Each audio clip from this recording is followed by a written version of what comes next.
Welcome back, lovely people. Today I am going to do a review that's timely because Josh Lobb, the owner, founder, perfumer of Slumberhouse, has recently released some new batches of some of his most loved fragrances. A lot of them are loved by a lot of people. In particular, one by the name of Sova. Sova, I have a decant here from a previous batch which was generously gifted to me by a friend of mine who had a bottle and gave me a little decant. I have a bottle of Ore, I have a small sample of Jeek, but the review today will be for Sova and we'll get straight into it. Now, even though a new batch has been released, they don't tend to stay available for too long. They get snapped up quite quickly because Josh, I believe, does, it's a one-man operation, small batches, limited ingredients, so you try and get them when you can. I'll put a link in the description to his website. They're also available on a Lucky Scent, I believe. So the opening of Sova is, to me, one of the most satisfying openings of all the perfumes I wear. Because mainly what I smell is beeswax, a lovely toasted kind of hay. I guess it's hay Absolute you might be using here, but definitely a toasted hay. And there is something boozy that gives off a boozy element. Now, I don't know if it's a combination of beeswax and the hay working together, but I do know one of the listed ingredients for this perfume is hops. Now, hops is used in beer brewing, beer making. It's one of the main ingredients of beer. But to be honest, I'm not a big beer drinker, and I don't know what I do know it imparts like a bitter flavor to the beer.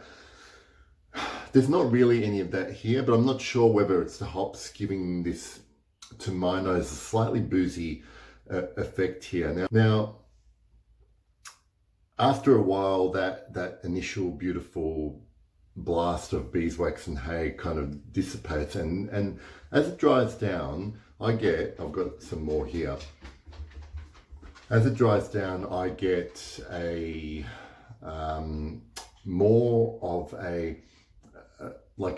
an old, not fresh tobacco, like a stale tobacco, but in a good way. You know, when you open, maybe you don't, but I used to smoke and I used to roll my own cigarettes, and when you open a packet of tobacco to roll and you take that with, I get a lot of that here, particularly after the first 5 minutes. Now,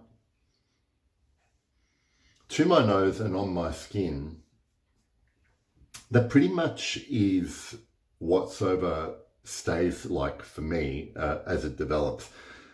I had a look at what other notes are listed here for Sova before I started filming, and there are a lot of ingredients here that are not used a lot in perfumery in general, and I would have no idea what they smelled like in isolation.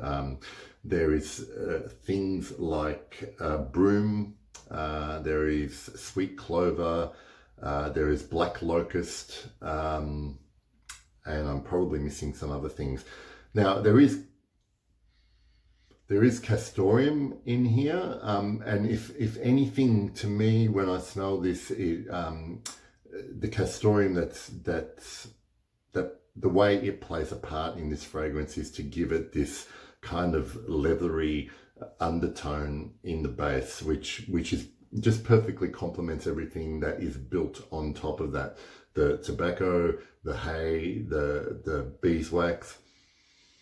And it's just ends up drying really nicely with just a subtle hint of, I really love how the sweeter notes like vanilla and tonka are used here to just take the edge off some of those dirtier and possibly more bitter notes. It is just like beautifully balanced. And if you try to describe Sova to someone, like, what it smells like, well, it's really hard because you can't say it's boozy or sweet or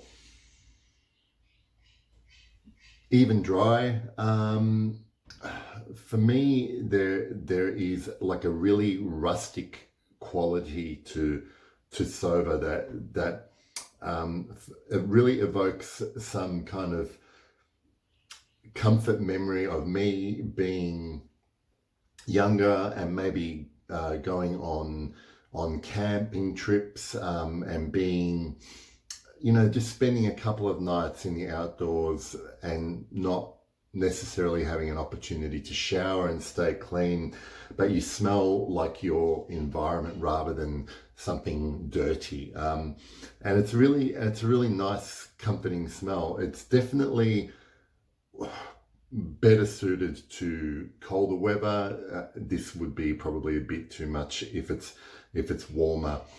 It is like every slumber house that I've tried, and I've tried most of them, just does not die on your skin. Doesn't necessarily project. I know I've done a review on ore and that one projects, but Sova, I can smell it. I have my own little scent cloud, but it's not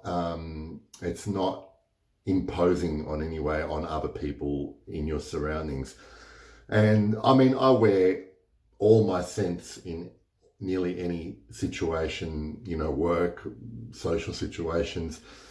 This one here, I would as well. Like, I have worn this. I actually have worn this to the office, and you only need a couple of sprays of this to get the full effect of Slumberhouse. It's definitely, there is a house style, if you like, and I can't, as an artisan indie perfumer, I can't recommend this house enough. I would have more bottles if they were a little bit more accessible to me here in Australia. And as it happens, I just have to kind of bide my time, and when different bottles are available, I'm going to take them. Sova, for me, like Ore, probably would be a full bottle purchase at some point. And there's a few more in that range that I want to have. That's my take on Sova. In a word, it's beautifully evocative, and I really enjoy it. So I hope you enjoyed the review, and I will see you all another time.